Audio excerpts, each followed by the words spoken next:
Hey guys, it's Miss Keenum, and we are going to finish our geometry lines and angles video. This is part 2 of the geometry lines and angles video series. You can go back and watch part 1 to get caught up to where we are right now.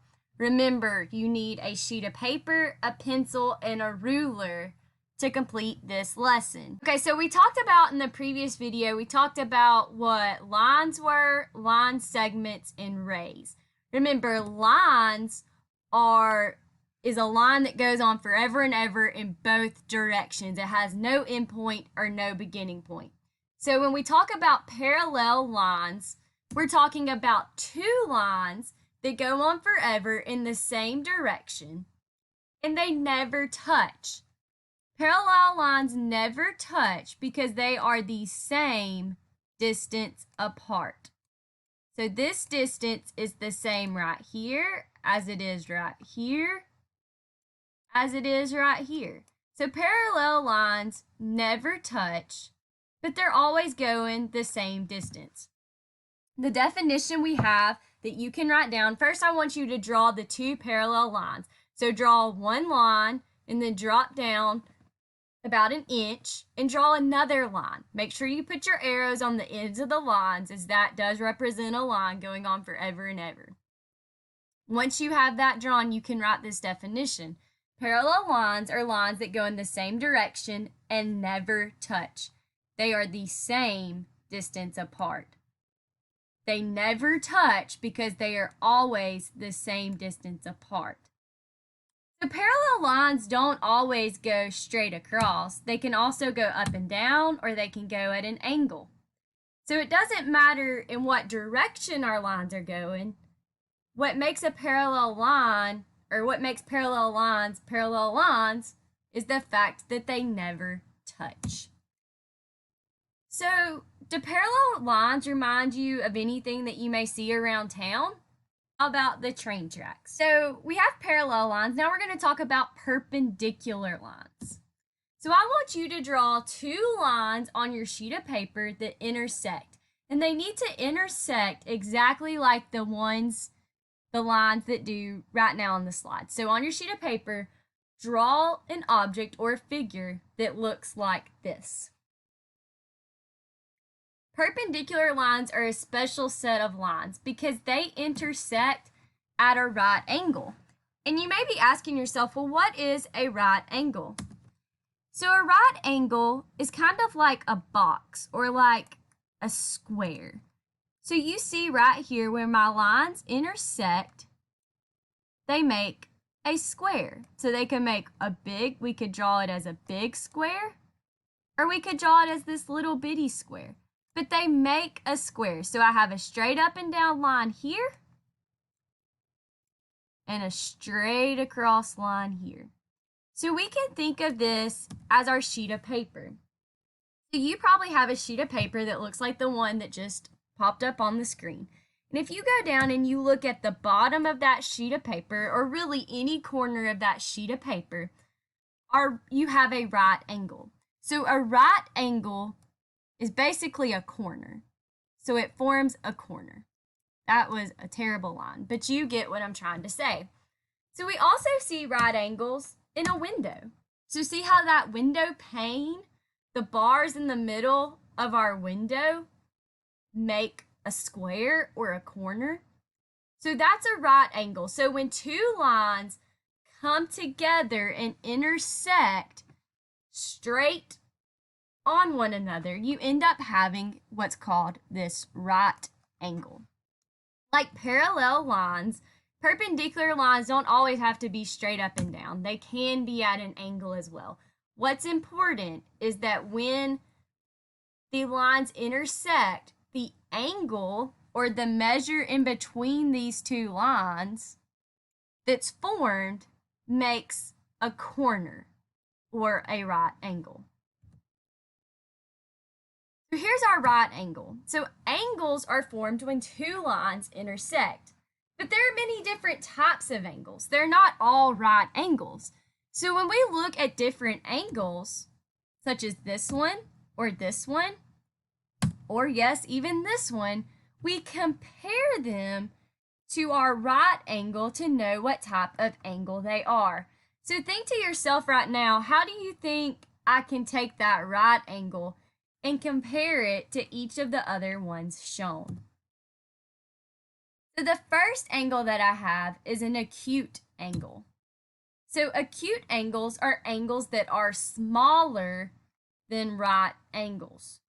So the way that we remember this a lot of times is acute. You have the word cute. So like a little baby is small and you say, oh, that's such a cute little baby. So we can remember that acute angles are smaller than right angles because this little angle is so cute. So when you're comparing this, do you see how my right angle, what's represented in the blue box, and here is smaller than this green angle? See how I can see blue outside of the two lines that make up my angle? But right here, what I have as my green angle, as my acute angle, it only stays within the lines and it's smaller than that blue square. It's smaller than our corner or our sheet of paper, the corner of our sheet of paper that we call a right angle. So now we're going to talk about obtuse angles. Obtuse angles are angles that are larger than a right angle. So like we said earlier, remember angles are when two lines intersect, and we do have our lines with arrows because we can really think of this line as continuing to go down and this line is continuing to go across. In the green angle that I've drawn in the middle, this is our obtuse angle. It is larger than our right angle. Here's our right angle. We're going to take that same square and we're going to put it right here. Do you see how the blue square is smaller than my obtuse angle? Do you see that? There's way more space, and really I should draw the green angle more like this black one.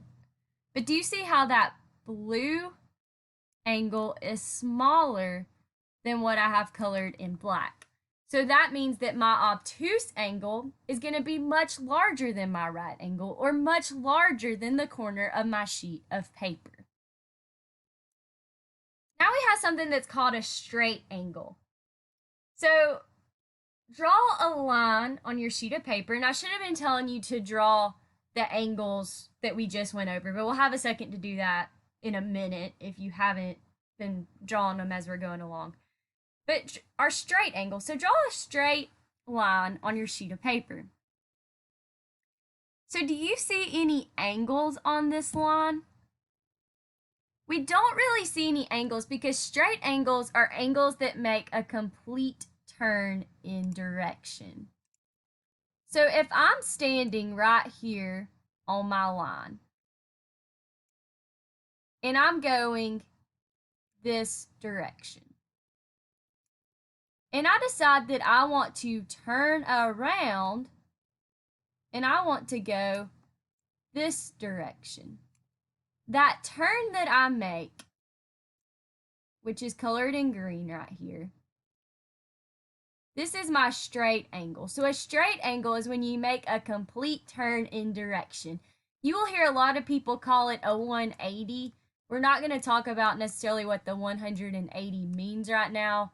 If you listen to the book Cumference and the Knight of Angleland, you will kind of understand a little bit more what we're talking about.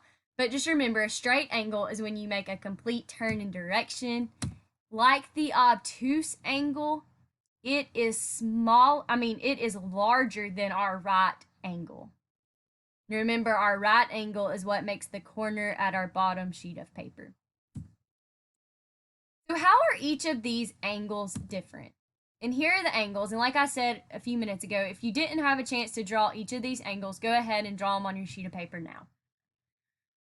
So remember, we have our right angle. It's what makes the corner of our sheet of paper. It is where two lines intersect straight on. Then our acute angle is such a cute little angle because it's less than 90 degrees. The area in between my two lines is less than the right angle. Then our obtuse angle is big. It's bigger than our right angle. The area between the two lines makes up a much larger area than the square of our right angle. And then remember, our straight angle makes a complete turn in direction. So we start with the small, which is our acute, and the largest one is our straight angle.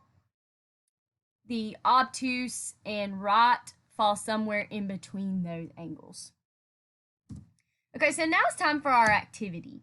So I want you to pretend you are Radius from our book, and you've been sent on a mission to retrieve the class pet, Mose. Mose is stuck in the middle of the cafeteria. I don't know why he's stuck in the middle of the cafeteria, but he is. So make a map of the school with the route you would take to get to the cafeteria.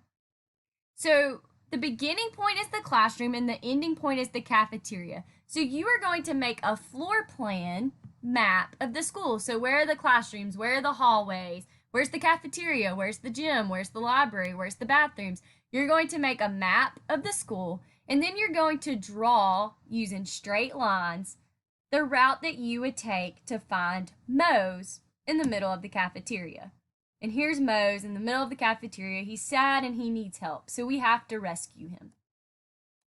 Once you have drawn your floor plan and your route to find Mose, I want you to label a point on your map, a line segment, a ray, a right angle, a straight angle, a set of perpendicular lines, and a set of parallel lines. And then as bonus, I want you to think what makes the parallel lines on your map, and did you make any obtuse or acute angles while retrieving Mose? So thank you for listening to this lesson, and I hope you learned a lot about lines and angles.